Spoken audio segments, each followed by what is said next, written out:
your bullshit and walk on. We didn't burn our bras in the 1960s to be taking in another child, to be looking after another child, as well as doing all the housework, running a business, running the household, running absolutely everything, and then having a man coming home and being horrible as well.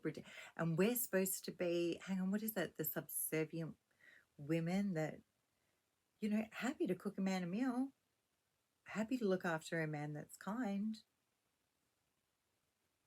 but an entitled one who's like, I've been at work all day and you've been lazing around at home. Oh no, motherfucker. No, that is not what a woman does. They do not laze around at home. She's actually a very, very underpaid and underappreciated part of society. And look, it's been built that way. But think about the value of a woman. How much does it cost to have a personal private chef? How much does it cost to have a personal private prostitute available for your needs at most times? I probably should leave that bit out. I won't include that. But a woman that, so, you know, you don't have to go out and pay to have sex. You've actually got somebody who lives in with you that is prepared to do that with you. To have a live-in prostitute for 1 year, think about the cost of that, because we're already at 80,000-90,000 per year for the personal chef.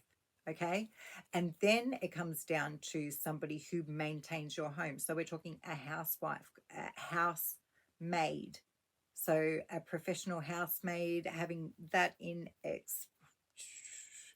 like, I don't know, it really seems to me when you add it up that marriage has been a bit of a scam on women, really, because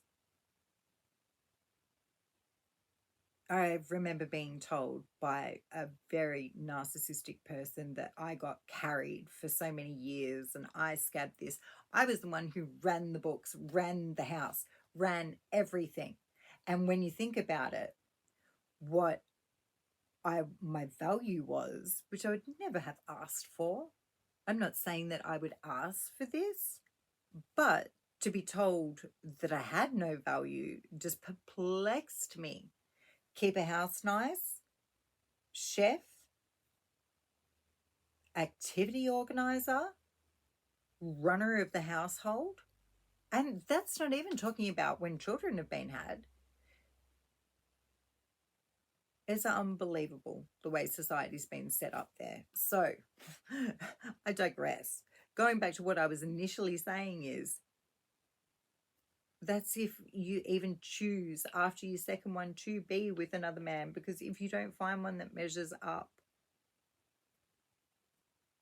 and is a grown man rather than somebody looking to be babied or looking for a mum because his mum got sick of looking after him or never looked after him properly in the first place, or they're just going to throw a lot of mummy issues on you that they didn't sort out for themselves, which is pretty much what happens in your second love relationship. That's where you work out your boundaries and you work out what the hell happened.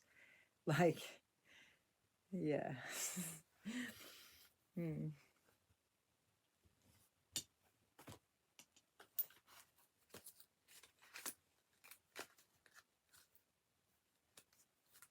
Got playing it safe. No, I don't anymore. No, I still do. Playing it safe. Some other cards fell out. But yeah, I've been playing it safe for ages, shutting my mouth, because this is really nerve-wracking talking to the camera. But whatever, playing it safe. That was my intention, playing it safe. Yeah, I've got this message I've got to get out to this girl. I saw her, she looks devastated. I thought it may have been a joke, like she was just mucking around, because the first two messages like had a lot of people's famous names in there, like she was trying to get a lot of views on them.